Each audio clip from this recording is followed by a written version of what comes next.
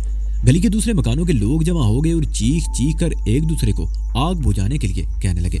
शायद 2-3 आदमी आग के खौफ की परवाह किए बगैर मकान में घुस आए। एक आदमी चीख चीख कर रंगोली को आवाजें भी दे रहा था। वो शायद कोई पड़ोसी था और रंगोली को जानता था।